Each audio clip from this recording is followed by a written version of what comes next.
Superman, ça y est, il est arrivé enfin dans nos salles, dans nos salles obscures. Il est là, enfin un nouveau Superman, presque 10 ans après le dernier film Superman solo qui était sorti en salle, qui était Man of Steel. Je compte pas évidemment les productions animées, les productions dans lesquelles il y avait Superman, les productions jeux vidéo, etc. Parce qu'on avait eu par exemple le Kill the Justice League où il y avait Superman dedans. Tout ça, je ne les compte pas. Et là, en plus, c'est un film qui est majeur et qui compte beaucoup pour DC et pour Warner Bros. Puisque ça y est, c'est le relancement. Cette fois-ci, c'est la bonne de leur univers partagé. Alors, je sais qu'il y avait eu Creature Commando avant, mais personne n'a regardé Creature Commando. Donc, voilà, c'est le lancement officiel du nouvel univers partagé d'ici, mené cette fois-ci par James Gunn qui avait fait ses preuves avec Gardiens de la Galaxie, mais également avec The Suicide Squad qui était vraiment un super film, très sympathique. Et là du coup, il s'attaque au primo super-héros, c'est-à-dire que vraiment s'il n'y a qu'un seul super-héros à retenir, ça serait Superman. Moi personnellement, je vais quand même dire un truc autour du film, c'est que forcément... Généralement, quand je vais voir des films, j'essaye de n'avoir aucune attente autour de ce film-là. J'essaye de voir aucune bande-annonce, aucune image, juste de voir l'affiche, les retours que j'en ai, le nom du réalisateur, quel est le projet également autour, et de me dire bon j'y vais à nu. Là évidemment, c'est Superman. Je vais dire, c'est impossible d'y aller à nu parce que on a tous un peu des affects autour de Superman et qu'en plus, il y a une promotion dantesque autour du film, ce qui fait que même en voulant ne pas voir de trailer, ne pas voir d'extrait, j'en ai vu. J'en ai forcément vu, j'ai vu en fait des contre-tweets qui étaient commentés, j'ai vu des gens qui étaient vraiment ultra... qui commentaient tous les aspects autour du film, c'est-à-dire qu'il y avait peut-être 30 minutes d'extrait de bande-annonce qui sortaient à droite à gauche, quand même, c'est-à-dire qu'il y a un truc qui se passe autour de ce film-là, et il y a une promo qui est dantesque, encore une fois, parce que beaucoup d'enjeux autour de ce film-là, bien sûr. Et donc du coup, moi forcément j'avais de l'attente, aussi en partie parce que, ça je vais vous le révéler, évidemment, c'est mon super-héros préféré. Alors, pourquoi c'est mon super-héros préféré? Il y a beaucoup de choses à en dire. Je pense quand même que ce que dit notamment le personnage le personnage du marié dans Kill Bill résume beaucoup de ce que j'adore dans Superman, mais aussi parce que j'ai pas lu beaucoup de comics dans ma vie. Personnellement, j'ai surtout vu les super-héros au travers des films. Bon, si je devais désigner le meilleur super-héros au travers de ces films, c'est évidemment Spider-Man. Mais de ce que j'ai vu et de ce que représente Superman pour beaucoup de gens, moi personnellement, j'aime beaucoup ce qu'il représente, j'aime beaucoup ce qu'il est, j'aime beaucoup comment il peut être écrit par moments comme cette sorte de surhomme et qui en même temps veut devenir un homme comme les autres quelque part aussi. J'aime beaucoup notamment aussi, parce que je vous ai dit j'ai pas lu beaucoup de comics mais j'en ai lu un, c'est évidemment All Star Superman qui est vu comme un des plus grands comics Superman que j'adore, que je trouve vraiment extrêmement touchant. Je sais qu'il y a eu une adaptation animée que j'ai regardée également qui est vraiment chouette. Et donc du coup pour moi Superman c'est mon super-héros préféré, au moins au même niveau on va dire que Spider-Man, c'est-à-dire vraiment si je devais en garder que deux c'est ceux-là, parce que je trouve que c'est les meilleurs représentants de l'espoir qu'on a en l'humanité, du côté vraiment magnifique de l'humanité. Je trouve que c'est un phare dans la nuit quelque part ce Superman, et je l'adore, et c'est pour ça que personnellement c'est un de mes super-héros préférés. Donc forcément, à cause de tout ça, à cause du fait que c'est le début d'un univers partagé, que c'est mon super-héros préféré, même si j'ai pas lu beaucoup de comics, que c'est un jeu où que c'est un film où il y a énormément d'enjeux, que c'est un film qui sort à un moment critique pour le cinéma. On a parlé précédemment du fait que pendant 6 mois, là, on a eu pas beaucoup d'entrées au cinéma, que le cinéma aux États-Unis est un peu en chute libre, notamment au niveau de ses blockbusters, qu'il y a eu beaucoup de bides, qu'il y a finalement pas beaucoup de cœur finalement aux États-Unis. Et là, du coup, aussi, 5e point qui fait que j'avais beaucoup d'attentes, c'est que c'était James Gunn, et que James Gunn, il n'a jamais déçu. C'est-à-dire que moi, je me souviens, j'avais vu Super, j'ai vu les Gardiens de la Galaxie, j'ai adoré. Donc voilà, forcément, j'ai beaucoup d'attentes autour de ce Superman. Ça, c'est indéniable, et je pense qu'il y a un vrai côté aussi, je l'avais vu sans aucune attente, j'aurais pas pensé la même chose du film, peut-être. Maintenant, qu'est-ce que j'ai pensé du film? Alors, j'ai été très critique et un peu assassin hein, sur le TikTok quand je suis sorti du film. C'est-à-dire que j'ai dit, vous voyez, quand vous avez un ami à vous, que vous devez le présenter, et que vous dites, il n'a pas des grandes qualités, mais bon, il n'a pas des défauts innommables non plus, évidemment. Mais voilà, c'est un peu compliqué de le présenter sur son meilleur jour, et du coup, vous dites, il est gentil. Et ben, Superman, je trouve qu'il est gentil. C'est-à-dire que je trouve pas nécessairement, si je devais résumer vraiment très grossièrement mon avis, après je vais rentrer un peu plus dans les détails, je trouve pas nécessairement qu'il a des grands défauts, ce Superman. Je trouve que voilà, il a une qualité que bon nombre de films de super-héros n'ont pas, c'est qu'il a du cœur et c'est qu'il a vraiment l'envie de faire quelque chose de bien. Ça se sent parce qu'il y a la patte un peu James Gunn, qu'il y a ce côté très respectueux des comics, qu'il y a ce côté vraiment ultra, enfin vraiment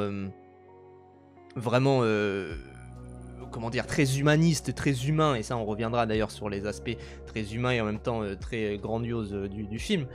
Et c'est vrai que là-dessus il n'y a pas de grands défauts, déjà parce qu'il y a ce cœur qui est là et qui pour moi est la grande qualité du film, hein. Bien sûr c'est que ça c'est fait avec le cœur, ça se sent, et moi vous savez j'ai pas beaucoup d'attentes de manière générale dans les blockbusters, à part quand c'est réalisé par certaines personnes, George Miller, James Cameron évidemment qui me viennent en tête, mais je pense quand même que avoir du cœur et sentir que les gens ont envie d'être là, que les gens sont contents d'être présents, c'est déjà une grande qualité. Et c'est un peu, vous savez, moi il y a des blockbusters par exemple que j'ai vus, notamment je pense par exemple c'était un film que Ptidus qui est dans le chat avait vu et où il avait fait cette remarque qui était très, très pertinente, c'était le film Uncharted. Voilà, le film Uncharted c'est pas génial, c'est pas très bien, enfin voilà, c'est pas un bon film. Mais par contre, on sent que les acteurs sont contents d'être là. Et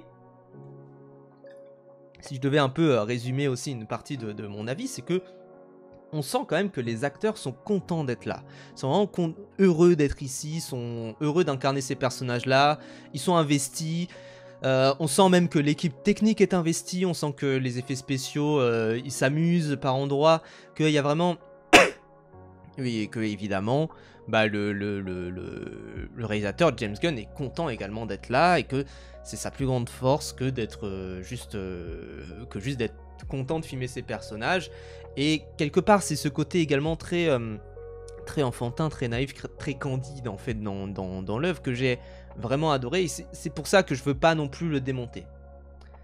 Par contre, par contre, le problème peut-être du film Superman, c'est que il a beaucoup à porter sur ses épaules. C'est-à-dire qu'il a à la fois le destin de Warner Bros. Potentiellement, le destin de cet univers cinématographique sur ses épaules. C'est-à-dire que clairement, si ce film-là bide, même s'il y en a qui sont actuellement en cours de production, bah, ça veut dire que juste il sortirait en mode comme une sortie technique et que le reste serait annulé parce que clairement et que finalement DC se concentrerait sur des histoires type les films Batman et voilà quoi, et c'est tout, et il se concentrerait que sur ça parce que Batman c'est le seul truc qui fonctionne hein, quelque part, et globalement il y a quand même ce truc où il a énormément à porter sur ses épaules, il a le destin d'une société sur ses épaules, enfin d'une société de production sur ses épaules. Il a également apporté le fardeau quelque part de ce Snyderverse qui n'a jamais pu aboutir. Donc il y a beaucoup d'attentes autour de ce film-là, parce que moi d'ailleurs, avis rapide sur le Snyderverse et avis rapide sur les Superman précédents, j'adore les Superman de Richard Donner. Bon, le 1 et le 2 évidemment, le 3 et le 4 on l'oublie. J'aime beaucoup, je sais que c'est un avis qui visiblement est un peu impopulaire, j'aime beaucoup Superman Returns. Voilà, je l'aime beaucoup, je trouve que c'est un super film. Et j'aime particulièrement bien aussi Man of Steel, je trouve que pareil. Alors je sais qu'il y a des débats autour des dilemmes moraux qu'il y a dans Man of Steel, je sais qu'il y a des débats autour du fait, eh oui mais il aurait pu sauver son daron quand même. Non mais les gens, vous savez, c'est bien plus compliqué que ça, c'est ça la réalité aussi, c'est-à-dire que c'est bien plus compliqué que ça, et je trouve que justement les dilemmes moraux que ça apporte, peu importe comment ils sont faits hein, finalement, peu importe les ressorts qui sont utilisés, je comprends pourquoi ils sont là, j'aime bien ce qu'ils essaient de mettre en place. Bon évidemment ça s'est un peu cassé la gueule après, mais j'aime encore mieux le Batman v Superman, hein. Bien sûr, j'aime encore mieux le Batman v Superman, quand même, c'est voilà. Et évidemment, alors Abiro qui dit ça, c'est risqué de commencer un nouvel univers par un Superman, c'est comme quand tu lances une console avec Luigi. Oui, enfin, j'imagine que tu es un peu ironique parce que quand même, c'est Superman. Je veux dire, Superman, a priori, l'histoire est très simple à voir. évidemment. Donc voilà, il y a quand même ce côté où c'est assez simple à comprendre. Et puis c'est la base solide de toute manière de DC. C'est la base solide de tout univers de super-héros. Donc tu peux pas tellement te foirer si tu te bases sur le tout début en fait. Donc je vois le truc, d'autant plus que voilà, moi pareil, j'avais adoré la Director's Cut de Batman v Superman. Je n'ai pas vu Zack Snyder Justice League, j'ai pas envie de le voir, pour être tout à fait honnête, mais j'ai regardé le Justice League de Joss Whedon, là, viteuf. Bon, c'était pas très bien, voilà, je pense qu'on peut se le dire. Mais je sais pas, il y a des petits aspects qui sont sympathiques, il y a des petits aspects qui sont rigolos, voilà. Il est moins populaire que Batman, c'est juste ça que je veux dire. J'entends ce que tu veux dire, après... En fait, c'est ça le truc, hein, de toute manière, c'est que, de toute manière,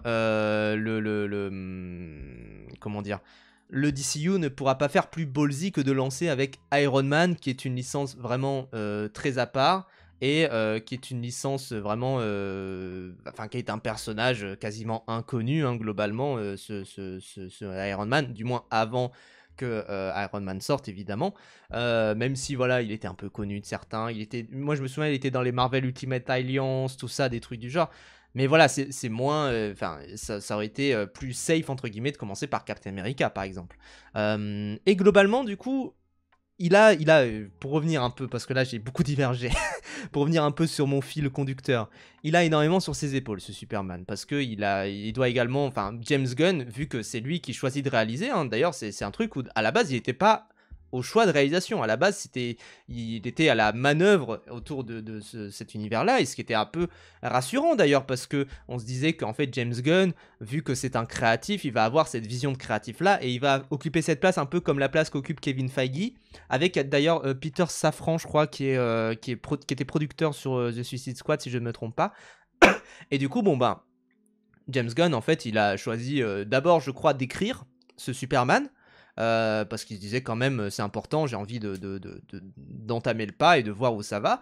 Et ensuite, il a dit, bah finalement, tant qu'à faire, je vais le réaliser. Alors je crois qu'il a cité notamment le côté où c'est beaucoup de choses en fait ce Superman, et qu'il ne voyait pas...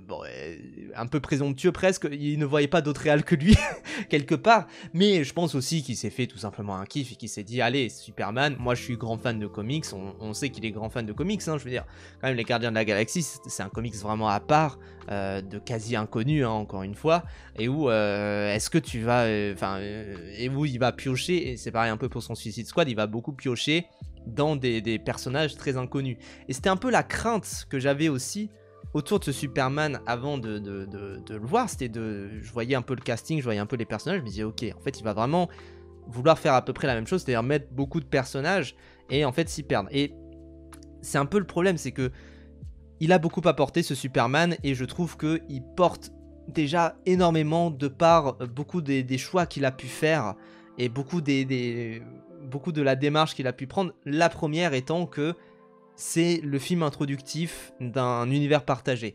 Et ça pourrait être tout à fait louable, je veux dire, après tout, The Batman est le début d'un univers partagé, puisque c'est aussi des séries télé maintenant, enfin c'est aussi plusieurs séries télé, il y a eu The Penguin, mais il y aura aussi une série sur la police d'Arkham, enfin sur la police de Gotham, il y aura aussi une suite, il y aura tout un univers partagé autour de la création de Matt Reeves. Et du coup, mais cependant, bon bah ça reste un film qui est assez solide et qui introduit très bien ses personnages et qui les introduit petit à petit. Et globalement, j'en parlerai après, ma Big Schlong, mais globalement, il y a quand même ce truc où c'est un film qui fait un peu trop introductif. Et c'est ça un peu le problème que j'ai, c'est-à-dire que je vois pas pourquoi, finalement, parce que c'est un univers partagé, il faudrait forcément qu'il y ait des ramifications dans tous les sens. Parce que là, c'est un univers partagé, mais où on a déjà énormément d'éléments qu'on reverra dans la suite, qu'on reverra dans des séries qui sortiront plus tard sur HBO Max, que personne ne regardera. On a déjà des éléments qu'on retrouvera dans les prochains films qui seront dans l'univers de DC. On a déjà énormément de choses qui se passent, on a énormément de personnages, et j'ai un peu ce côté où je comprendrais presque cette démarche-là d'avoir beaucoup de personnages pour avoir justement un côté... tout est déjà établi avant que Superman arrive, et Superman arrive dans un monde qui est trop complexe. Je comprends, et quelque part le film part un petit peu là-dedans, Mais je trouve qu'en fait, le problème que j'ai, c'est que ça essaye beaucoup de choses et que on sent que l'univers de DC va être très vaste, ça d'accord. Mais quelque part, il y avait peut-être ce besoin aussi de faire plus simple, quelque part, au départ. Et je veux dire, le personnage de Superman, il est relativement simple, hein. C'est des parents aimants, une planète qui est détruite, des parents aimants qui envoient leur fils sur une planète et ce fils-là qui découvre qu'il a des super pouvoirs. Voilà, c'est une histoire qui est très simple et qui est partagée par énormément de gens et qui est vraiment universelle, hein, ça je pense qu'on peut se le dire. Mais globalement, c'est un peu le problème que j'aurais, c'est-à-dire que il y a ce refus aussi, et ça c'est quelque chose que je regrette pas mal d'ailleurs. J'ai vu une interview de James Gunn où il parlait de ça, où il parlait de ce refus personnel, hein, très personnel, de faire des origin story. Il disait: je ne veux plus voir les perles couler sur la rue de Gotham, je ne veux plus voir l'araignée mordre Peter Parker, et je ne veux plus voir Krypton en train d'être détruite avec le pod d'échappatoire qui fonce vers la Terre. Donc il a dit: je ne veux plus voir ça d'accord. Et je veux dire, je comprends totalement, mais je pense que ça traduit plus d'une sorte de refus à l'origin story qui est assez délicat, parce que je trouve en fait le problème principal de ce Superman là, c'est qu'il est trop conscient que c'est un film Superman. Et quelque part, je comprends, hein, bien sûr, je veux dire, Superman, aujourd'hui, tout le monde le connaît, ce serait un peu rébarbatif que de réintroduire certains éléments, mais en fait, c'est un peu ça le problème, c'est-à-dire que moi, je vois Superman aussi comme une introduction aux super-héros, tout comme je voyais Spider-Man comme une introduction aux super-héros, quand j'étais plus jeune. Et le problème que j'aurais peut-être avec ce Superman-là, mais je vais pas parler au nom des enfants qui vont voir ce Superman, hein, bien sûr, mais je pense que si tu es gosse et que tu regardes ce Superman-là, il y a beaucoup d'éléments qui vont passer un petit peu au-dessus. Alors déjà parce que le film est vraiment très mature au niveau de certains de ses thèmes, on y reviendra. Mais aussi parce que je trouve quand même qu'il y a ce côté où, quand ça t'introduit des concepts, ça t'introduit des concepts comme si tu savais déjà ce que c'était. Quand ça te parle par exemple de la kryptonite, ça te dit déjà: oui, on sait que tu sais ce que c'est, on sait que tu comprends déjà ce que c'est, il n'y a pas besoin de te réintroduire le concept. Le problème, c'est que filmiquement, je trouve qu'il y a un souci là-dessus. Il y a un souci dans le côté où j'ai envie justement de recomprendre ce que veulent dire ces concepts dans cet univers-là. Parce que même si c'est le même concept, bah, l'univers est différent. Et je veux dire, c'est quand même la base du cinéma. C'est-à-dire que quand on voit par exemple ce personnage d'agent secret, je prends un exemple qui est détourné, bien sûr. Quand on voit un personnage d'agent secret qui communique avec une oreillette, j'ai pas besoin de savoir que c'est une oreillette pour comprendre le message, mais j'ai besoin juste de savoir qu'il communique via une oreillette, et j'ai besoin de comprendre qu'il le fait. Donc pour ça, j'ai juste besoin d'un petit geste de la main. Quand, je sais pas, d'autres tropes du cinéma, quand je vois une cabane sombre dans la nuit, j'ai besoin quand même de comprendre que cette cabane est sombre et dans la nuit avant de comprendre les imaginaires qu'il va y avoir autour. C'est quand même ce truc là où j'ai juste besoin d'une courte introduction, et je pense que en fait c'est ça le problème, c'est que le film va peut-être parfois un peu trop vite parce qu'il a beaucoup de choses à dire, et c'est un peu ça où, pareil, je faisais cette comparaison là, je disais que c'était un film assez enfantin et naïf, et je vois ça comme une qualité. Moi j'adore les films enfantins, les films qui appellent à l'enfant intérieur, vous savez, Nietzsche, tout ça. Enfin voilà, et j'adore ces films-là, j'adore cette conception-là. Mais quand même, je trouve que là où il y a un souci, peut-être, c'est que, comme beaucoup d'enfants, il est très pressé de parler. Il est vraiment très pressé de parler, et il est vraiment... il a beaucoup de choses à dire. Et quelque part, j'ai juste envie qu'il se calme aussi parfois, cet enfant, parce que y a un rythme qui va à 100 à l'heure dans ce film-là, et où j'ai pas l'impression que ça serve beaucoup le film. J'ai pas l'impression que ça serve cet aspect, justement, parce que ça pourrait servir plein d'aspects, hein, bien sûr, mais ça pourrait servir énormément de choses où ça va vite, mais en même temps ça rejoint un propos autour d'une personne qui est perdue, autour d'une personne qui ne comprend pas cette humanité, qui va apprendre à la comprendre, justement. Je pourrais voir évidemment ça, mais quelque part il y a ce côté vraiment ouais joyeux bordel. Et je vois la remarque de Bao Big Schlong: tu crois qu'il va vite pour mettre tout le monde dans le bain pour redémarrer la série, genre allez, vous avez tout, on part de ça et ensuite on fera plus poser.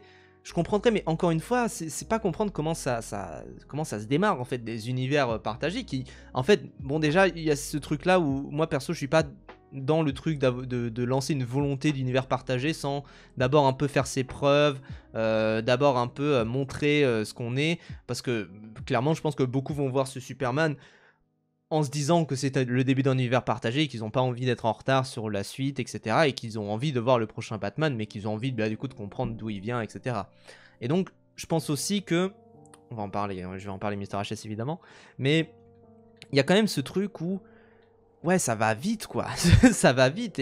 Et moi, c'est ce que... Je pense aussi que ça aurait mérité de se poser. C'est-à-dire que moi, je repense évidemment au début du MCU. Je trouve que le début du MCU, il est vraiment bien fait. Et je trouve notamment que ce premier Iron Man pose des super bases parce que c'est un film qui, indépendant de tout le reste, est un bon film. Genre, je veux dire, voilà. Et il y a quand même ce truc où c'est un peu le problème. Et ça a l'air tellement mieux que d'introduire les persos un par un avec chacun leur film comme Marvel et traîner en longueur. Justement, moi je trouve que c'est mieux en fait d'introduire les personnages un par un, même si c'est rébarbatif, même si c'est long, même s'il y a beaucoup de films, parce que justement t'as ce côté où chaque personnage aura son univers, chaque personnage aura son film en fait, parce que chaque film est un univers. C'est ça avec lequel je suis un petit peu opposé dans le concept d'univers partagé, c'est que je trouve que le concept d'univers partagé, il est très bien, mais il faut comprendre que chaque film est un univers. On peut pas simplement faire comme les séries et se dire que chaque film sera une sorte d'épisode quelque part, comme à l'époque c'était les sériels notamment, on appelait ça les sériels. Chaque film sera un épisode duquel partir, avec du coup l'épisode pilote qui sera le premier épisode où déjà on aura les personnages qu'on reverra dans les épisodes prochains, et à chaque fin de saison on fait un grand final qui sont du coup les films Avengers, les films Justice League. On fait un grand final avec tout le monde, avec tous les personnages, et voilà.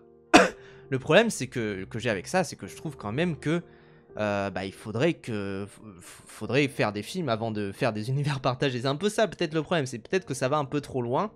Et moi c'est un sentiment, c'est vraiment un truc que j'ai eu devant le film où je me suis dit mais quand même il faut aller plus loin, il faut aller vraiment plus en avant, faut aller vraiment plus profondément en fait dans le film.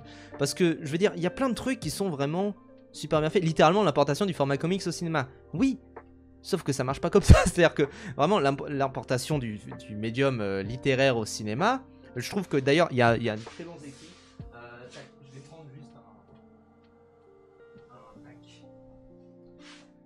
Je vais prendre juste un livre pour appuyer mon propos. C'est que, par exemple, l'adaptation de romans au cinéma, l'adaptation de nouvelles, d'écrits littéraires. Je trouve qu'il y a un très bon chapitre là-dessus, dans Les écarts du cinéma de Jacques Rancière, autour de l'adaptation d'un bouquin à la base, qui est devenu du coup un film de Bresson, si je ne me trompe pas, qui est Mouchette. Et quand ça parle de Mouchette, voilà, sur Mouchette. Quand ça parle de Mouchette, ça dit, mais attention, parce que Mouchette, le livre est déjà très cinématographique, très photogénique, je sais pas trop comment le dire, mais en tout cas il y a ce côté où en fait quand on lit Mouchette, on a déjà des images, mais des images de plans et des images de points de vue dans la tête. Et ce que fait Bresson, c'est pas du tout ça. Ce que fait Bresson, c'est pas du tout une adaptation propre et littérale de ce qu'on voit dans Mouchette. Et quelque part, moi, c'est un truc qui m'a absorbé. Son analyse là-dessus, ça m'a intrigué, parce que je me suis dit, oui, évidemment, très bon passage, puis même pour comprendre la différence de forme entre la littérature et le cinéma, c'est passionnant. Mais oui, voilà, en tout cas c'est un excellent passage et c'est un excellent bouquin que je vous conseille. Il est assez rude, assez rugueux, hein, bien sûr. Enfin, il est vraiment conseillé aux spécialistes, hein, je pense plutôt, parce que c'est vraiment pas un bouquin.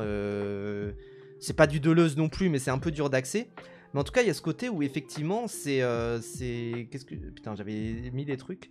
Ce serait pourtant aller vite car entre la première et la seconde roulade, oui, bon, bref. En tout cas, je sais plus ce que je surligne en tout cas. Mais du coup, je trouve quand même que c'est des bons écrits là-dessus, ce qu'a fait Jacques Rancière. Faudrait que je lise un peu plus de lui. Mais en tout cas, c'est pas parce qu'on adapte de manière très fidèle les comics, parce que j'ai vu beaucoup de gens dire oui, au moins c'est une adaptation très fidèle des comics. Ça, je suis d'accord. Bien sûr, c'est très fidèle, c'est très pop, c'est très pulp, c'est très magnifique, tout ce que vous voulez. C'est une adaptation vraiment du Silver Age, de ce que j'ai compris. Enfin voilà, très bien, magnifique. Maintenant, le problème, c'est que on est dans un médium qui s'appelle le cinéma.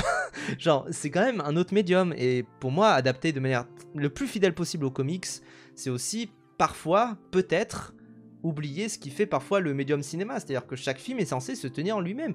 Même une suite, même dans un univers partagé, même s'il y aura une suite plus tard, c'est censé se tenir en lui-même. Retour à le futur 2, on sait qu'il y avait une suite après, mais pourtant le film se tient très bien de lui-même. Il a un début, une fin, nickel, et il y a un petit peu de ça quand même dans le film. Je vais pas dire que le film est... même si le film démarre immédiat res, hein, ça c'est pas un spoil, le film démarre immédiat res, dans l'intrigue, il n'y a pas d'origin story, et l'origin story est un peu racontée au fur et à mesure. Ça pareil, petit bémol là-dessus. je fais un peu les points négatifs, vous inquiétez pas, il y a des points très positifs, hein, bien sûr. Petit bémol là-dessus, c'est quand même que le film démarre immédiat res, ça d'accord, et du coup, il faut expliquer.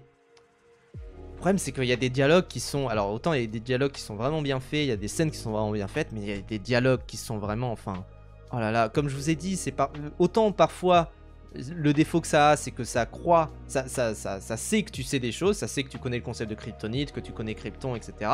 Autant il y a des moments... Ah, c'est rébarbatif. Le moment qui est bien fait, c'est le début. Le moment qui est bien fait, le début, les 10 premières minutes à peu près. Vraiment bien fait à ce niveau-là. Enfin, il y a tout ce qu'il faut pour bien te présenter ce qui s'est passé, pour bien te présenter les enjeux, etc. Mais il y a des moments... Et les personnages, hein, bien sûr. Mais il y a des moments où, d'un coup, le film, on a l'impression qu'il redémarre du début, d'un coup. Enfin, il y a aussi ce truc-là qui m'a pas mal gêné devant le film, c'est qu'il y a beaucoup de flash au noir. Et vous savez, moi, c'est un truc que je déteste, hein, c'est vraiment ce truc où vous savez pas comment gérer l'intersection entre deux scènes. Bah en fait vous faites une scène, après je sais pas, il y a un coup de poing qui est balancé, il flash au noir et on se retrouve, il y a une ellipse et on se retrouve un peu plus tard, ou ailleurs. Bon, moi j'ai un peu du mal avec ça parce que je me dis mais en fait un film il est censé couler, il est pas censé s'arrêter et lancer l'épisode d'après quoi. C'est pour ça que j'ai un peu ce sentiment aussi de série peut-être, c'est que j'ai vraiment ce truc où je crois qu'il y a ça 2-3 fois hein, vraiment dans le film, c'est pas non plus un truc qui est isolé, hein, c'est vraiment un truc qui m'a marqué hein, personnellement, c'est qu'il y a vraiment ces flashs là et en même temps il y a un truc pareil pour le coup si on compare aux comics, les comics, moi j'ai lu un comic enfin une bande dessinée sur les comics justement qui s'appelle L'Art Invisible de, je crois que c'est Scott McCloud si je ne me trompe pas, qui part en fait du fait que dans les comics, ce qui est important, c'est ce qui se passe entre les cases. C'est pas nécessairement ce qui se passe dans les cases. Bon, évidemment, ce qui se passe dans les cases est important, mais c'est important pour ce qui se passe entre les cases. C'est-à-dire, c'est quoi les ellipses qu'il y a? Est-ce qu'il y a des ellipses de 50 ans? Est-ce qu'il y a des ellipses, tout simplement des zooms? Est-ce que le temps est figé entre les cases? Est-ce que les cases sont un moyen également de diviser l'espace, comme le fait Oda, par exemple, dans One Piece? Donc ça, là-dessus, je trouve que quand même, si tu veux adapter des comic books, il faut savoir bien gérer les espaces dans lesquels tu es censé aller et les espaces que tu es censé diviser. Et c'est un peu le problème que j'ai avec ce Superman là, c'est que j'ai l'impression que les scènes coulent dans le désordre. Enfin, il y a un peu ce côté là où c'est pas que ça coule dans le désordre, c'est que ça coule de manière très abjecte et très brutale par moments. C'est-à-dire que les écarts qu'il y a entre les scènes, les moments qu'il y a entre les différentes scènes sont vraiment parfois très vénères en fait. Et c'est vraiment le problème que j'ai avec... un des problèmes que j'ai avec ce film-là, c'est au niveau du montage, c'est au niveau vraiment des coupes qu'il y a, parce que autant les scènes entre elles, à l'intérieur d'elles, parfois sont super bien faites, mais parfois entre les scènes, on sent qu'il y a un lien qui est très faible en fait. Et c'est un peu dommage, c'est-à-dire que dans les Spider-Man de Sam Raimi, par exemple, quand ça passe d'une scène à l'autre, les scènes de transition, justement, sont absolument géniales. C'est-à-dire que vraiment, enfin, on sent une fluidité dans l'action, un côté très organique qui est très fort. Et ça, là-dessus, dans le Superman de James Gunn, je le retrouve pas tellement. Et c'est un peu ce qui m'a déplu. C'est-à-dire que vraiment, enfin, c'est monté, je trouve, un peu à la truelle par moment. L'abondance d'espace noir, le fait qu'il y ait des moments où on passe d'un espace à l'autre sans qu'il y ait de connexion mais que ça ne joue pas sur cette brutalité là, ça là-dessus j'ai été assez déçu.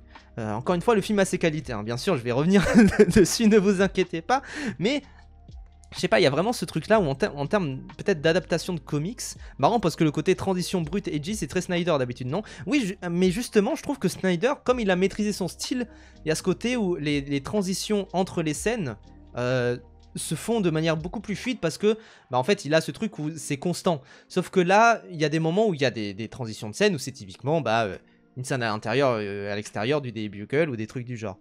Et là le truc c'est que pourtant il y a parfois des liens qui sont possibles, hein. Je veux dire il y a des liens entre typiquement c'est au début, hein. Il y a un plan sur Luthor Corp, donc vraiment la boîte de Lex Luthor, et après plan aérien tout ça, et après il y a un flash au noir. Et après, il y a un flash au noir, il y a un bande noire, enfin pellicule noire pendant flash noir pendant 2 secondes à peu près, et après il y a le gros globe au-dessus du building du Daily Planet. Tu te dis mais pourtant il y a je veux dire, il y a des transitions à faire, je veux dire, vous êtes pas si loin que ça. c'est quand même, vous avez un plan aérien d'une structure, un plan aérien d'une autre structure. Vous pouvez un minimum, je veux dire, même faire... si vous voulez justement, parce que je sais qu'il y a des gens qui disent « Ah c'est bien, c'est camp ce film-là, c'est camp ce Superman ».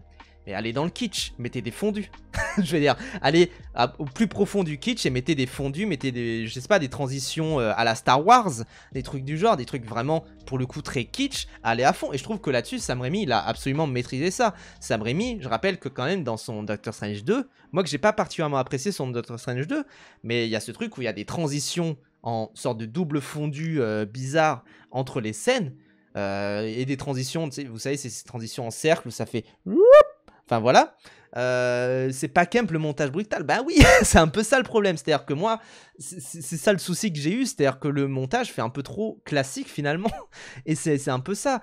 Et là-dessus, enfin, parce que la brutalité des coupes dans les scènes, généralement, c'est un truc qu'on retrouve dans beaucoup de films de blockbuster, évidemment. Enfin voilà. Mais là-dessus, comme ça engraine une esthétique un peu 80s d'ailleurs, ça d'ailleurs je vais y revenir aussi, un peu 80s d'ailleurs dans l'emballage cadeau, hein, j'ai envie de dire, c'est-à-dire que le titre de Superman qui arrive et qui fait, vous savez, ce truc avec, je sais pas comment ça s'appelle, mais avec ah putain, les lumières, comme si c'était vraiment un truc de projet, un truc les grandes lampes, bref, voilà, vous avez compris. En tout cas, il y a cet effet très, très kitsch, en fait, très kitsch et très... on ne refait plus ça ailleurs. Et dès que le titre arrive, pareil pour quand il y a le logo de Superman qui s'affiche, etc. Enfin, voilà, il y a quand même ce truc où il y a une esthétique assez kitsch et voulu comme étant kitsch, parce que bah, déjà c'est James Gunn, mais surtout parce qu'il veut faire ça comme un grand hommage au film déjà aux anciens films, mais aussi à l'esthétique des comics, l'esthétique très colorée. C'est quelque chose qu'on voit d'ailleurs, je veux dire, même dans ce plan là qui est actuellement à l'écran, il y a quand même ce truc où Superman qui se fait arrêter, c'est la seule ombre de lumière qu'il y a et ombre de couleur qu'il y a dans un monde qui est entièrement gris. C'est quand même quelque chose qui est très fort. Et d'ailleurs, je trouve aussi, pour faire un petit aparté, parce que j'ai pas grand chose d'autre à en dire, hein, la photo est nickel. La photo est vraiment superbe, géniale. Enfin, vraiment, il y a des beaux moments de bravoure au niveau des lumières. Il y a des beaux moments au niveau des couleurs, notamment. Et moi, je suis content enfin de voir un film coloré au cinéma. Enfin, c'est pas un truc qui m'était arrivé depuis Wicked, enfin Wicked, je sais plus comment ça se prononce, une sorte d'adaptation du Magicien d'Oz de la sortie l'année dernière, et c'est quand même un truc où oui, effectivement, c'est coloré. Alors pour Wicked, je sais que j'en aurais voulu plus. Là, peut-être effectivement, j'en aurais voulu un peu plus par moment, mais c'est quand même bien équilibré et il y a un bel équilibre des formes et des couleurs à l'écran qui fait plaisir à voir. Ça là-dessus, pas de souci. Vraiment, c'est nickel, j'aime bien la photo. Je sais qu'il y en avait qui étaient assez dubitatifs. Moi, le premier, hein. D'ailleurs, sur cette photo-là, dès les premiers teasers, j'étais assez dubitatif. Mais ça, là-dessus, c'est plutôt bien fait. Pas de problème. Et donc, j'en étais où sur, du coup, ce montage et sur ce côté où ça part un peu dans tous les sens. De ce que je vois à l'écran, ça reste quand même très filtre ciné à la con. C'est mieux... Alors, c'est aussi, il y a un truc avec la compression de YouTube, mais il y a quand même ce truc où juste c'est pour ça que j'ai pas grand chose d'autre à en dire, hein. C'est juste bien fait, c'est pas, ça m'a pas pété ça m'a pas pété les rétines, mais c'est très bleu, ouais, même s'il y a des scènes qui sont plus dorées, évidemment, progressivement, mais il y a quand même ce truc que j'ai plutôt apprécié dans la colorimétrie, qui est au moins, il y a ce truc où c'est équilibré, si vous voulez, c'est pas mauvais, c'est pas génial, mais c'est pas mal, voilà, enfin et quand même, j'ai envie de dire c'est le minimum, hein, bien sûr, hein, j'aimerais que ça soit le minimum, mais quand on voit l'état des blockbusters actuels, c'est déjà cool d'avoir un film qui au moins est intégralement bien fait. Enfin, voilà. Et d'ailleurs, pareil, au niveau des effets spéciaux, aucun problème, c'est nickel. Alors, il y a quelques moments, et peut-être, du coup, ouais, je vais transitionner, je vais parler de la mise en scène. Enfin, je vais pas transitionner, hein, bien sûr, mais je vais faire une transition brutale autour du style de mise en scène qu'il y a eu. C'est-à-dire qu'il y a quand même ce truc où les effets spéciaux sont vachement bien faits dans ce film-là. Et je sais qu'il y a eu des moments où il y a eu des gens qui ont parlé du fait que c'était parfois un petit peu dégueulasse. Non, c'est juste qu'il y a un style de mise en scène qui est très appuyé autour de plans qui vont assez larges en fait, qui vont vraiment assez loin, assez avec parfois des grands angles, qui peut parfois faire un peu étrange au niveau des effets spéciaux quand ils sont imbriqués à l'écran, mais où moi personnellement je trouve que c'est vraiment bien fait, je trouve que c'est vraiment, nickel, je trouve qu'on sent un sentiment de puissance de la part de Superman qui est bien appuyé, on sent également un sentiment quand il y a besoin d'urgence et globalement les petites créatures qu'il peut y avoir. Il y a quelques petits moments, il y a une créature qui apparaît rapidement à un moment où je me dis, wow, bon ça se voit que c'est... Mais bref, j'y croyais donc pourquoi pas et j'y suis rentré dedans. Et il y a quand même ce truc où, pour revenir du coup à la mise en scène, alors en même temps, en parlant de la mise en scène, parce qu'on va parler du coup de la mise en scène de James Gunn, c'est un gars qui a écrit du coup son propre film ici, et qui écrit beaucoup de dialogues. Hein. Ça je pense qu'on peut se le dire, si on a vu, pour peu que quelqu'un ici ait vu Gardien de la Galaxie, on sait qu'il écrit beaucoup de dialogues, il aime beaucoup remplir de dialogues ses films, remplir de dialogues ses productions, et donc ça va beaucoup se baser sur les dialogues. Donc je vais d'abord parler plutôt des scènes sans dialogue, des scènes vraiment de voltige, des scènes vraiment classiques, sympa. Voilà, c'est pas grandiose, je me suis pas senti pousser des ailes, et c'est un peu peut-être le défaut, c'est-à-dire que moi je me souviens notamment des scènes dans Man of Steel, de voltige, des scènes de vol, où je me disais putain, je sens que c'est là, je sens que ça existe, je sens que ce mec-là il existe, je sens qu'il y a un vrai travail au niveau de la steadicam, au niveau de comment la caméra suit le personnage, qui est vraiment magnifique, je me sentais vraiment suivre ce Superman. Et donc là c'est un peu le problème, c'est-à-dire que je trouve qu'il y a quelques éléments, vous voyez peut-être dans le trailer, dans les différents trailers qui ont pu se propager autour du film, qui est que parfois il y a ce sentiment de la caméra qui suit avec un petit temps, une petite seconde Superman. Et ça là-dessus c'est bien fait, mais il y a d'autres scènes où c'est beaucoup plus classique, beaucoup plus chorégraphié, ce que je regrette un petit peu, et des chorégraphies qui sont parfois d'ailleurs très bien faites, hein, notamment pour les chorégraphies de combat des autres personnages que Superman, ce qui est un peu dommage, mais pour les autres personnages que Superman, souvent c'est assez bien fait, c'est assez, c'est vraiment cool, c'est vraiment stylé à voir. Il y a notamment aussi parce que James Gunn a son style et que il y a une scène notamment, si vous connaissez James Gunn, si vous connaissez des scènes particulières de James Gunn, notamment, j'ai oublié son nom, Yondu, le mec qui siffle dans Gardien de la Galaxie 1 et 2. Voilà, il y a une scène qui est très similaire, on va pas se mentir, et où je pense que voilà, il a ouvert son petit tiroir à idées, il s'est dit oh tiens cette idée là je l'ai déjà utilisée, bon bah je vais la réutiliser et puis voilà. Je ne lui en veux pas, c'est dur de faire un film, il fait ce qu'il peut, pourquoi pas. Maintenant, il y a quand même ce truc où pour les autres personnages du coup c'est bien fait, ce n'est pas Green Lantern. Je vous spoil, c'est pas Green Lantern, mais en tout cas voilà, il y a quand même ce truc où les scènes d'action sont bien chorégraphiées, sont bien faites, pas de soucis, et les scènes où ça parle pas trop sont bien faites. Les scènes où ça parle, c'est parfois beaucoup du chant contre chant, mais c'est bien étudié pour que on ait quand même ce sentiment de tension dans les scènes d'action. On ait quand même ce sentiment de ça peut exploser à tout moment, parce que il y a ce sentiment, ça je vais y revenir dans le message un peu politique du film et les analyses des personnages. C'est quand même qu'il y a ce côté où il y a ce sentiment de tension constante. Le film se passe sur une semaine globalement, et le film se passe in media res, il commence direct vraiment dans le feu de l'action. Donc il y a quand même ce sentiment de qu'est-ce qui va se passer, et on a cette impression que le monde va exploser d'ici une semaine. Enfin on a ce sentiment d'urgence un peu constant, où il va se passer un truc et où on n'est jamais vraiment rassasié, on n'est jamais vraiment totalement en sécurité. On sent en tout cas que les personnages sont jamais vraiment en sécurité.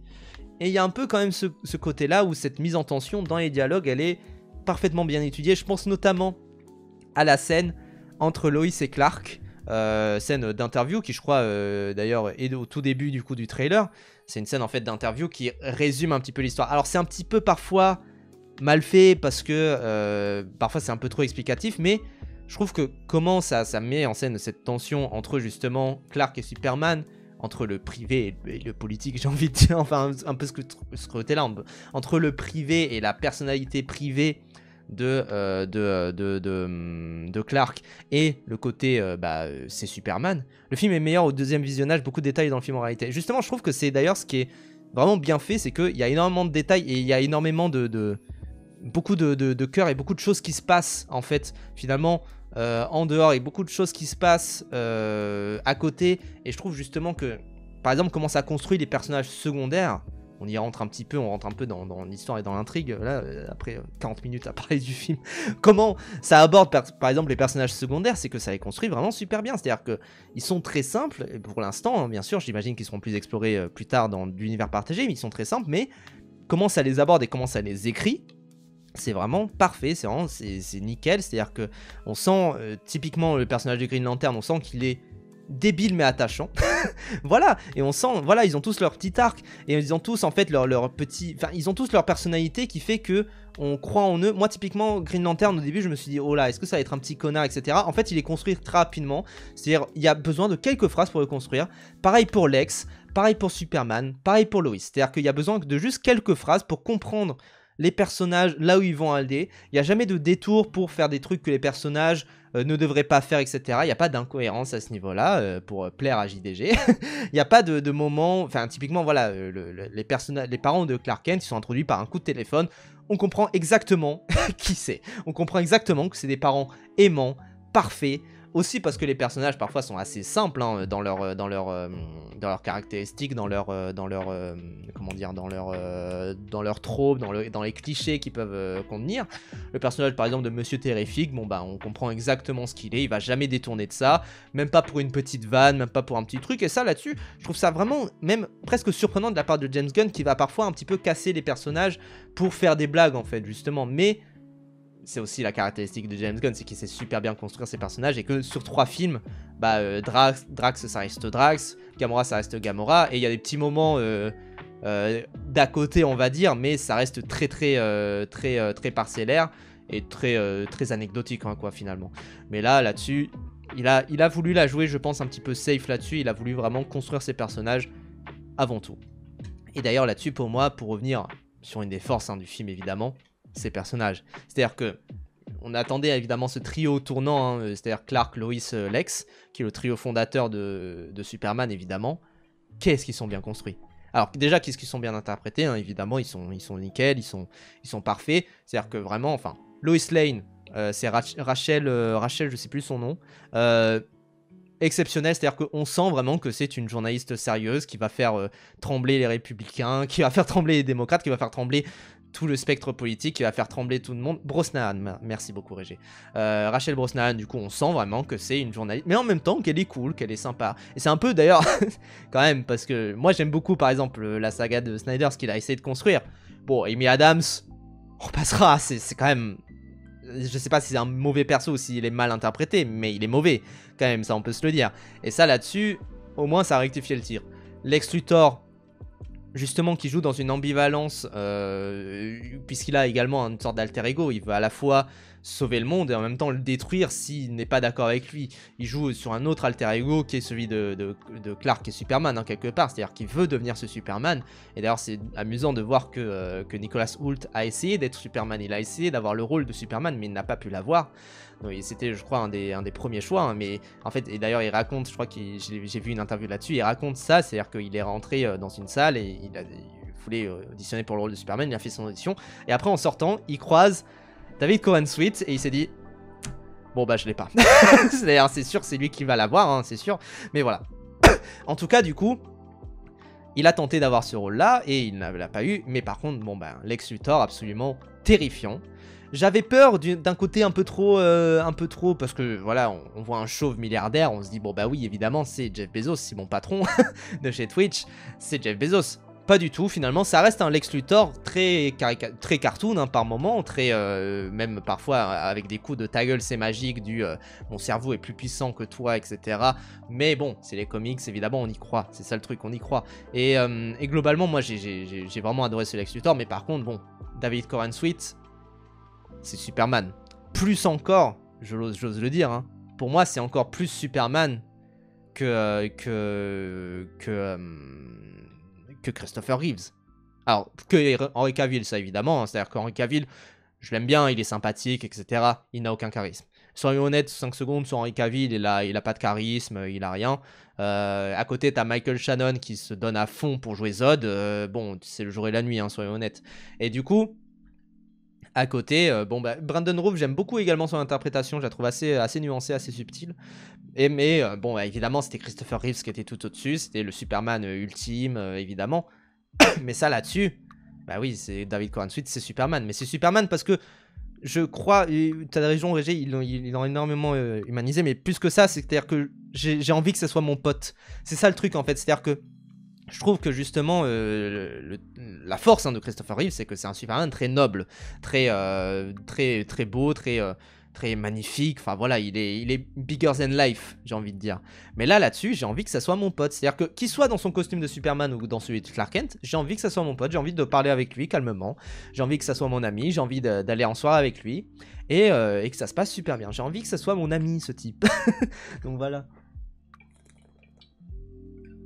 Et ça là-dessus, c'est super bien réussi. C'est super bien fait. Donc, et vraiment, et la dynamique entre Lois et Clark, mais j'y crois vraiment. Enfin, j'y crois. Il y a une alchimie qui est totalement folle entre les deux. C'est-à-dire vraiment, enfin, je crois qu'ils sont. Enfin, on a l'impression qu'ils sont faits l'un pour l'autre. C'est totalement fou.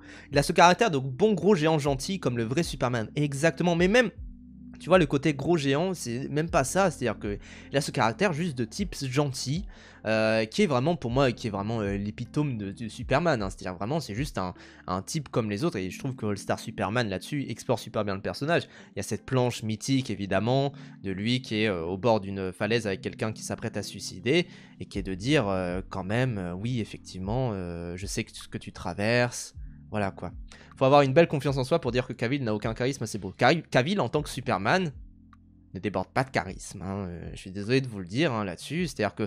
Et en plus, le problème peut-être aussi c'est dans la mise en scène. Hein, ça là-dessus, c'est aussi peut-être ce problème-là. Hein. C'est-à-dire qu'il y a ce côté où il essaye de magnifier ce personnage-là, Zack Snyder, mais parfois, en fait, il y a ce truc où juste parce que tu filmes un personnage qui a une cape et qui flotte au vent et qui te regarde un peu de haut, ça veut pas dire forcément qu'il aura du charisme, quoi.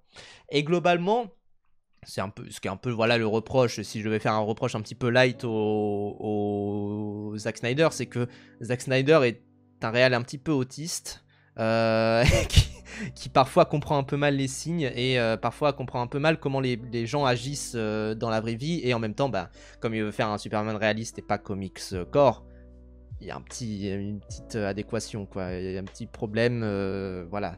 En tant que Superman spécifiquement, oui, non mais en général, Henry Cavill, les gens, il fait ce qu'il veut de moi, bien sûr. Voilà, c'est globalement, il fait ce qu'il veut, bien sûr.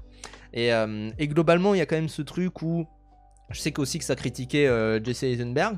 Je suis de la team qui aimait bien le jeu de Jesse Eisenberg en Lex Luthor. Je sais que je suis peut-être tout seul, mais j'aimais bien comment il jouait. J'aimais bien le côté où il essayait justement d'apporter un côté plus tech bro bizarre, un peu excentrique, etc. Je trouve que ça lui allait bien.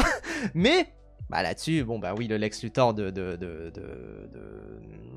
Nicholas Hoult, c'est une autre interprétation, c'est un autre personnage. D'accord. Et pareil, quelque part aussi pareil, bien sûr, même si j'aime bien quand même le Superman de Henry Cavill, je trouve qu'il dégage pas tellement de charisme, mais j'aime bien comment il est construit, j'aime bien comment il est fait, j'aime bien ses dilemmes moraux, mais je trouve quand même que il y a ce côté où, oui, le Superman de David Corenswet, il est différent du Superman d'Henry Cavill, évidemment, et c'est une autre interprétation, c'est autre chose. Bah oui, j'aurais bien aimé le voir dans d'autres films, ce Lex Luthor. Finalement, il est juste dans Batman v Superman. Je trouve qu'il brille assez bien. Je trouve que c'est une idée de merde de l'avoir rendu chauve à la fin, mais bon, bref. Mais en tout cas, je trouve qu'il brille assez bien. Enfin, voilà. Et du coup, pour moi, ces dynamiques-là, parce que ça, c'est quand même le cœur aussi de Superman. Je vous renvoie évidemment à l'analyse qui est faite dans Kill Bill, qui est vraiment brillante. Je trouve l'analyse dans Kill Bill, c'est ce côté où d'habitude, les humains deviennent des super-héros. Là, c'est l'inverse. C'est un super-héros qui apprend à devenir humain. Et ça, là-dessus, je trouve que justement, ce parcours partagé avec Lex Luthor est particulièrement bien étudié, parce que Lex Luthor, c'est un humain qui veut devenir un super-héros. Et ça, là-dessus, c'est absolument magnifique et c'est absolument magique de voir cette opposition entre les deux. Je trouve que les personnages sont vraiment bien construits à ce niveau-là. Et je trouve que les faiblesses et les forces de Superman sont vraiment super bien exploitées. Aucun problème là-dessus. Maintenant, peut-être pour finir, je sais pas si... Non, je vais quand même aborder d'autres petits points. Le sound design est génial. Sound design absolument brillantissime. Et globalement, je trouve quand même qu'il y a ce truc où on sent vraiment une poussée. Enfin, dès que Superman vole, il y a une poussée qui essaye un petit peu d'hérisser les poils. Enfin, vraiment, c'est bien fait là-dessus. Sound design vraiment très bien fait. Au moins très bien fait. Peut-être que Brillantissime, j'ai un petit peu abusé, mais au moins très bien fait. Pas de problème. Petit bémol, c'est que j'avais lu ailleurs qu'apparemment il avait dit non, j'ai pas fait. James Gunn utilise quand même beaucoup de ces petites musiques extra-diégétiques par moment. Alors, il y a 2-3 moments comme ça, mais ça reste quand même 2-3 moments. Moi, j'avoue que j'aurais apprécié qu'il n'y en ait aucun. C'est-à-dire que moi, je sais que je suis pas du tout fan déjà de base de mettre des musiques extra-diégétiques comme ça là-dessus. Finalement, c'est quand même ce truc où ça me... Surtout des musiques de pop culture, hein, c'est ça aussi que je veux dire, hein, des musiques de la culture populaire. Ça là-dessus, moi je sais qu'il y a des moments où je trouve ça un peu rébarbatif et je trouve que ça sied pas tellement à Superman, c'est un peu ça ce qui est dommage quoi. C'est vrai que dans Les Gardiens, il a forcé avec ce gimmick, oui, mais dans Les Gardiens, ça colle totalement parce que le personnage colle totalement à ça. Étonné d'en avoir qu'une grosse séquence pop musicale, je m'attendais au pire. Oui voilà, non mais je m'attendais évidemment à pire. Mais le mieux est l'ennemi du bien, j'ai envie de dire. C'est-à-dire que c'est pas parce que c'est mieux que c'est forcément bien. Et je trouve que c'est un peu dommage, d'autant plus que la musique, par ailleurs, hein, la musique, je la trouve absolument génialissime. Parce que voilà, enfin, il est appuyé par une bonne musique originale qui appuie bien. Parce que les Gardiens de la Galaxie sont beaucoup portés par les musiques extra-diégétiques et les musiques populaires, bien sûr. Mais voilà, c'est ça le truc. Et tu sais qu'avec Gun, c'est pas des tubes pop pour vendre des BO. Oui, c'est un peu ça. Mais globalement, c'est un peu... Enfin, je trouve ça un peu dommage qu'il y ait 2 séquences. Enfin, la première, je l'ai acceptée. La deuxième, j'ai fait non. Genre, voilà. Non, d'autant plus au moment où il arrive, je me suis dit, non, quand même. Enfin, c'est dommage de... Bref, voilà. Qui fait la musique, je sais plus du tout, pour être honnête. Je crois que c'est pas James... Non, c'est pas James Horner, il est mort. mais voilà. En tout cas, il y a voilà ce truc où la musique... passe encore, mais sound design vraiment bien fait. Mise en scène, j'en ai parlé, tout ça. John Murphy, voilà, John Murphy, pardon. James Horner est décédé, c'était le mec qui avait fait la BO de Avatar. Mais voilà, en tout cas, John Murphy, très bon taf là-dessus. Je crois qu'il est sorti de sa retraite, John Murphy, pour faire ça. Mr. Danny Boyle. Ah, ok. Mais en tout cas, voilà, il y a quand même ce côté où j'ai bien apprécié. J'ai quand même, pour être honnête, hein, voilà, là-dessus, j'ai quand même bien apprécié mon expérience. Je trouve qu'il y a des petits défauts, mais c'est des défauts en fait inhérents au fait de lancer un univers partagé. Maintenant, j'aimerais aborder... Il a fait pas mal de BO de Danny Boyle, pardon. Ah, t'inquiète, j'ai compris. Mais, mais en tout cas, j'aimerais aborder un point. Ce n'est pas un spoil. Superman est-il anti-sioniste? Alors, c'est un petit peu le point, j'ai vu ton TikTok d'ailleurs et j'ai là-dessus, c'est un petit peu le point là-dessus qui est peut-être, pour moi, matière à débat et qui va animer un petit peu la toile pendant quelques temps, parce que même si pour moi, c'est assez clair là-dessus. Alors, il y a eu, voilà, il y a eu, vous le savez, hein, le conflit israélo-palestinien, ça dure depuis 2 ans et 78 ans, hein, c'est un truc qu'on se dit. Il y a quand même ce truc où ça pourrait tout à fait être la base de ça. Le clip farm a commencé, bien sûr. Mais ça pourrait être la base de ça. Moi, mon avis, c'est que... Alors, c'est un peu compliqué. Comment dire? Pour moi, c'est assez clair que, évidemment, Superman, dans son propos politique, dans le fait que ça aborde également l'histoire d'un immigré qui arrivait sur Terre, bon ça, les polémiques qu'il y a autour de ça, les polémiques qu'il y a autour du fait qu'il y ait des gens qui trouvent que c'est woke de dire que Superman c'est un immigré qui arrive sur Terre, etc. On est d'accord pour dire que c'est ridicule. Je pense que voilà, ça là-dessus on va passer. Et je trouve que le fait que ça imbrique ça avec un contexte politique qui est très global et vraiment mondial, hein, bien sûr, et qui est un contexte qui est en plus à la fois mondial et extérieur, c'est-à-dire que c'est dans une autre contrée que les États-Unis, ça aborde autre chose, tout ça. Et que ce contexte-là, en plus, là où ça découle à la fin, avec les petites révélations de Lex Luthor à la fin, c'est vraiment bien fait. Maintenant, est-ce que ce conflit-là, c'est le conflit Israël-Palestine? C'est un peu ça qui est à la base, je trouve, de la discussion qu'on a un petit peu autour de ce film, et qui va être vraiment à la base de toutes les discussions qu'il y a autour de ça. Parce que ce conflit-là, il y a un conflit du coup entre la nation de la Borivia et Jaunpur, je crois que c'est que ça, quelque chose du genre. Je vais essayer juste de rechercher c'est quoi les termes précis. Du coup, c'est la nation de la Boravie, la nation de Jaranpur. Deux nations, du coup, qui sont en conflit.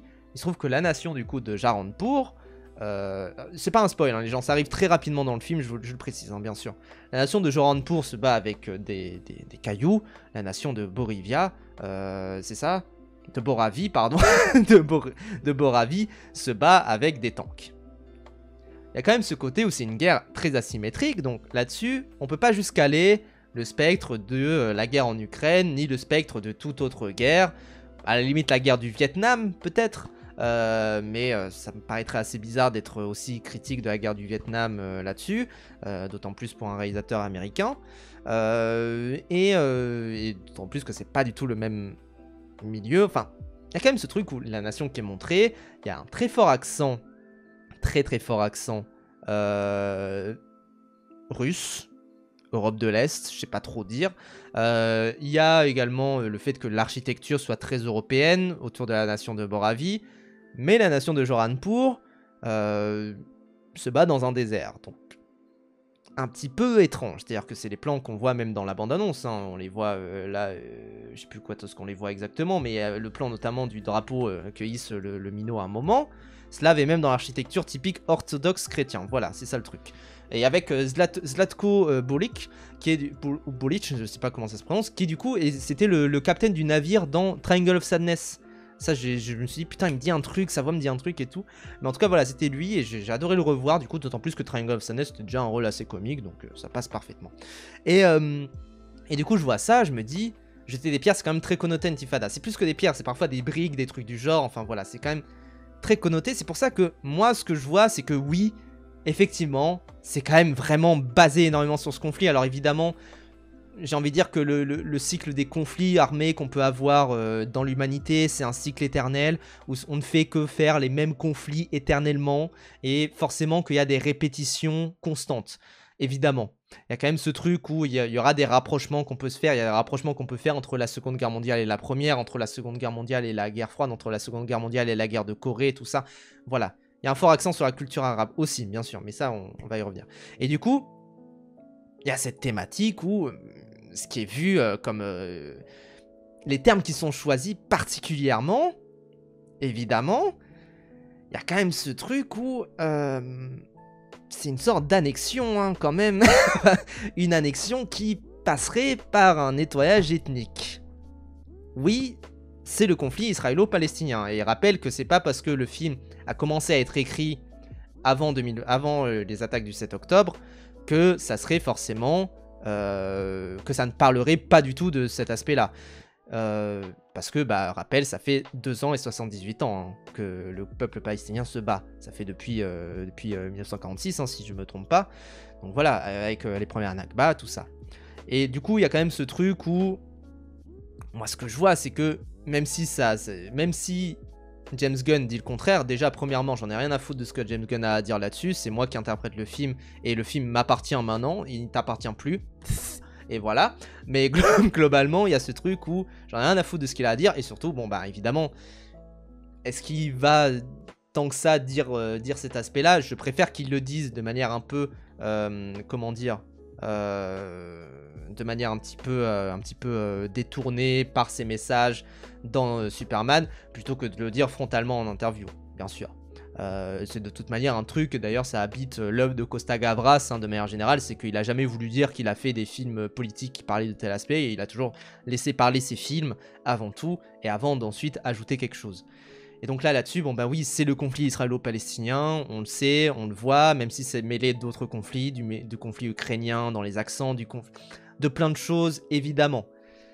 Mais quand même, ce qui me chafouine un petit peu peut-être, hein, et c'est quelque part quelque chose où ça a été un choix, je pense, assez volontaire de la part de James Gunn, c'est de pas le citer directement. Et là où ça me chafouine, c'est que, oui, évidemment que c'est ce conflit-là, tout le monde le voit, mais là où ça me chafouine un petit peu, c'est que, en comparaison, la même année est sorti Captain America Brave New World. Et dans Captain America Brave New World, ça cite Israël. Ça cite Israël sans aucun problème. Ça cite ce conflit-là. Ça cite le pays d'Israël. Ça cite. Il y a le personnage de Sabra qui est israélien. Et ça, là-dessus, il n'y a aucun souci pour mettre en scène ce personnage-là. Mais pourquoi, quand on essaye de faire des critiques, justement, et des critiques là-dessus sur le côté pas humaniste, hein, quelque chose, ça cite le Mossad, etc. dedans. Oui, bah ouais, c'est ça le truc. C'est-à-dire que quand même, il y a ce truc où je trouve ça un peu dommage encore une fois, faire des métaphores sur des contrées qui sont extérieures. Parce que quelque part, ça réduit le message dans notre réalité. C'est un peu ça que je reproche. Mais en même temps, je vois également cet aspect où il y a quand même ce truc où c'est ce qui rend justement le message universel. Et le message universel sur toutes les guerres. Donc bon, s'il l'avait cité directement, il aurait eu des problèmes avec la direction et les actionnaires, aurait fait pression pour qu'il change tout. C'est peut-être d'ailleurs ce qui s'est passé, hein. C'est possible, hein, bien évidemment. Mais il y a quand même ce truc où, en le citant pas directement, ça rend le message plus universel, et je comprends évidemment, bien sûr. Troïsky et Imo pour un premier film d'un univers à plusieurs milliards, et puis Metropolis c'est déjà à New York, ça me choque pas, bien sûr. Et après, Metropolis c'est New York, et Gotham aussi c'est New York, c'est justement un peu les deux facettes, et c'est ce qui permet d'explorer ces deux facettes-là. Donc bon. Il y a cité et cité, mentionner sans aller plus loin, c'est inutile, surtout chez Marvel, bien sûr. Mais c'est ce qui me... C'est ce que je reproche un petit peu, c'est-à-dire qu'il n'y a aucun problème à mettre des super-héros israéliens, de dire que le Mossad, c'est la meilleure armée du monde dans Captain America, mais derrière, pouvoir critiquer l'annexion et le nettoyage ethnique qu'il peut y avoir en Israël, c'est impossible. Donc bon, c'est un peu ça, c'est un peu ce qui me chafouine un peu, c'est ce côté presque deux poids deux mesures et ce côté un peu David contre Goliath. C'est-à-dire que peu importe ce que tu... putain, David contre Goliath. Je te laisse mon live. Merci beaucoup Régis d'être passé et bonne soirée à toi, bien sûr. Et bon visionnage, Superman. Mais il y a quand même ce côté... bon, j'ai dit David contre Goliath, David étant un non-juif. Peut-être que je devrais plus choisir un peu différemment mes mots. Mais il y a quand même ce truc où... C'est vraiment un deux poids deux mesures assez constant de manière générale à Hollywood, c'est-à-dire que si tu veux parler du conflit israélo-palestinien, il faut si tu veux parler de racisme, si tu veux parler d'autres types comment dire, de discrimination, tu ne peux le faire que en utilisant des métaphores et des allégories.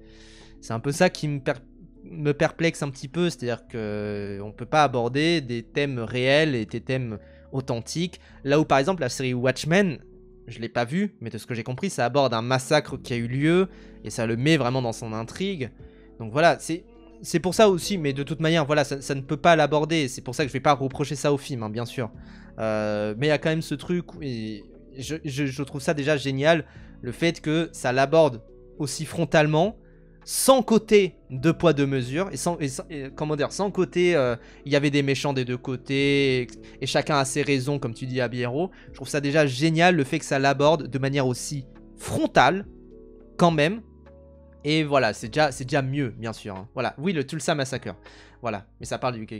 T'inquiète Régé, mais voilà, en tout cas je sais que ça a abordé ce massacre là qui de base d'ailleurs était inconnu pour beaucoup d'Américains, que beaucoup d'Américains ont appris que ce massacre-là existait grâce à la série Watchmen.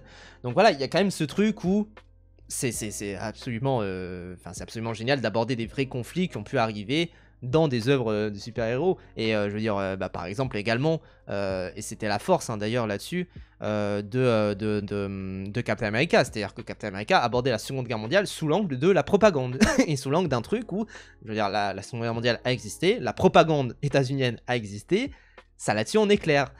Barbie est un meilleur film parce qu'il dit le mot patriarcat ouvertement. Non, c'est pas nécessairement ce que j'ai dit. C'est-à-dire que c'est un choix qui a été fait pour rendre la chose plus... déjà, bon, je pense pas que ce soit un choix d'ailleurs, hein. Mais si le choix avait pu être fait et qu'il était comme ça...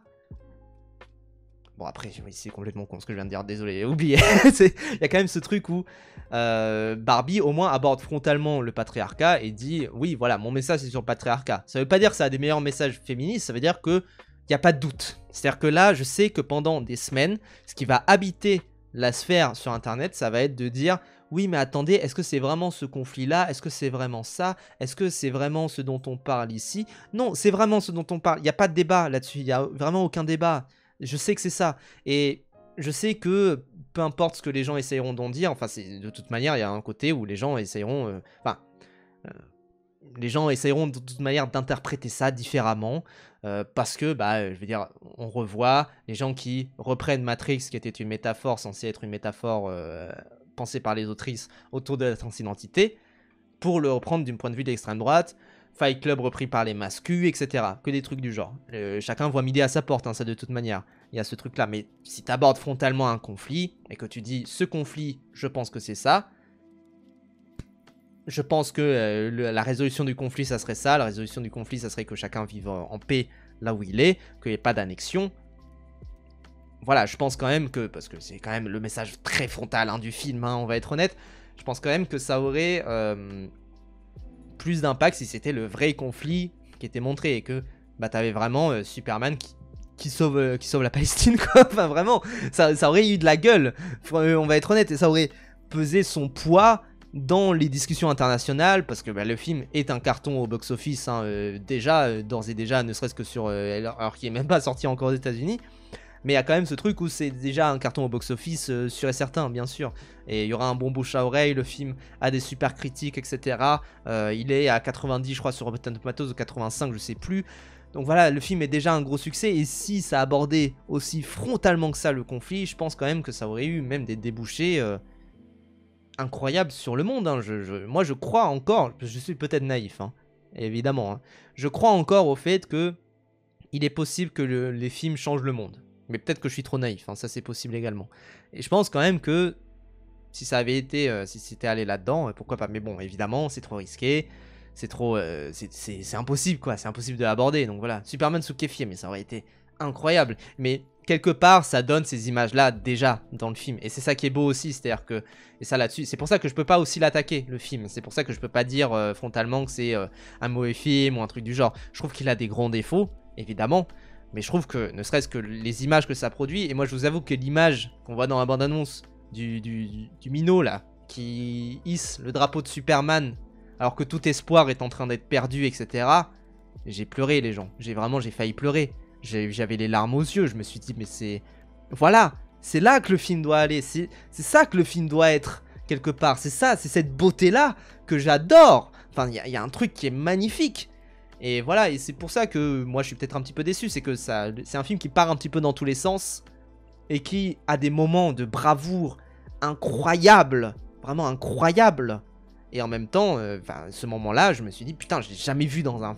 C'est ouf de voir ça dans un film Superman. Pareil, ces petits moments où il essaye de sauver des gosses, des passants, tout ça, c'est ouf. Mais quand même, il y a ce truc où... Si le message est peu clair, ça va faire des traites de débats interminables qui joueront pour la promo du film s'il n'y a pas d'actu cet été. Aussi, c'est vrai, bad buzz is still buzz. Voilà. Mais il y a quand même ce truc où, quand ça part dans tous les sens, il y a des moments où ça essaye trop d'introduire son univers et ça essaye trop de parler pour dire beaucoup de choses et pour dire énormément d'aspects. Qui moi personnellement, je sais que c'est un film introductif, mais tu peux l'introduire un peu plus tard en fait dans ton univers, et ton univers aura du sens peut-être à ce moment-là, mais et que, voilà, c'est ça, c'est un film vraiment qui part dans un peu de tous les sens comme ça, et en même temps il y a des beaux moments de bravoure, donc faut pas non plus jeter le bébé avec l'eau du bain. Voilà, en tout cas pour ce Superman, moi je pense que j'ai à peu près fait le tour. Je sais pas s'il y en a qui ont des questions. Dernier point quand même que je veux aborder.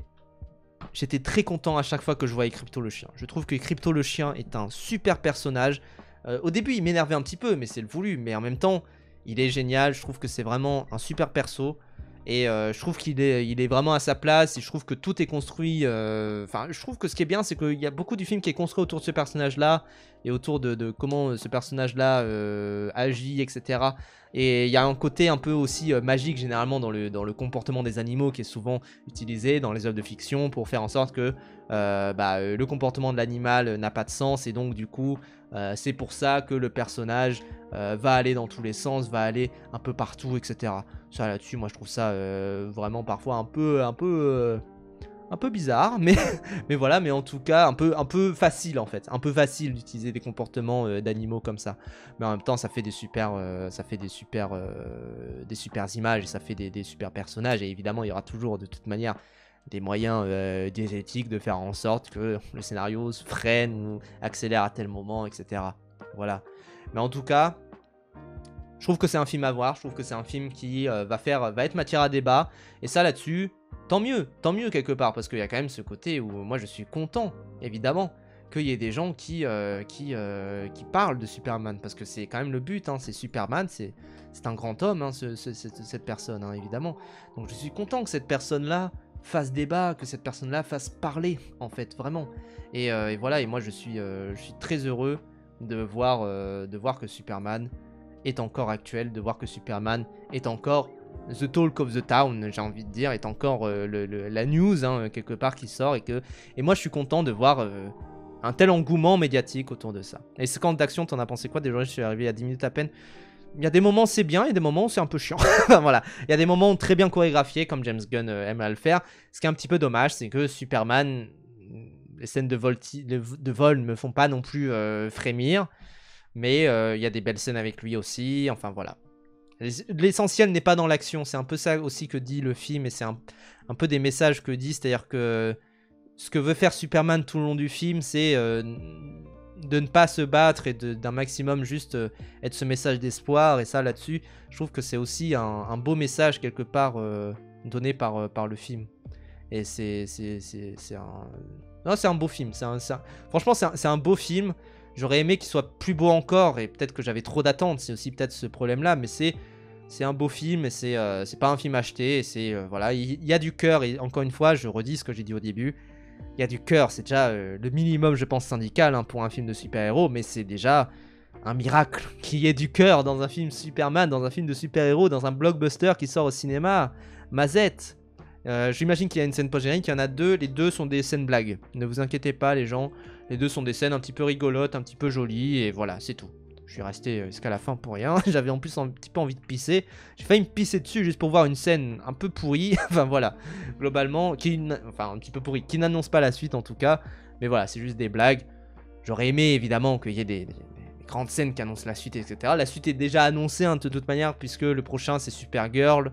Voilà, et qui devrait sortir, je crois, au milieu de l'année 2026, qui apparemment sera déjà bien différent du Superman, donc déjà je trouve ça intéressant de construire ces deux-là un peu en binôme, mais voilà, mais à voir un petit peu comment ça va se passer pour cette suite du DCU.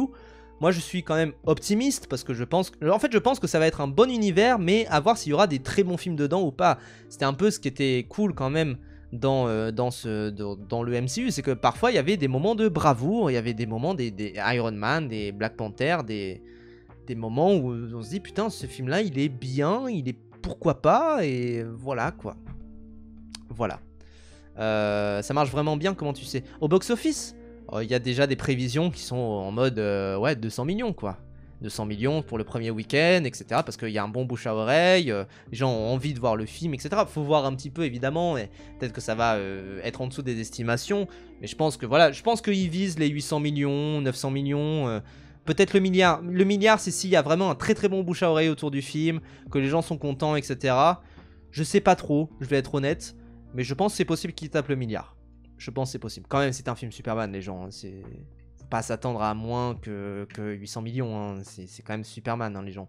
Je sais qu'il y en a qui trouvent que Superman n'est pas assez populaire, qui trouvent qu'il n'est pas, très là-dedans, mais voilà, il y a quand même ce truc où c'est un film Superman, quoi. Donc voilà.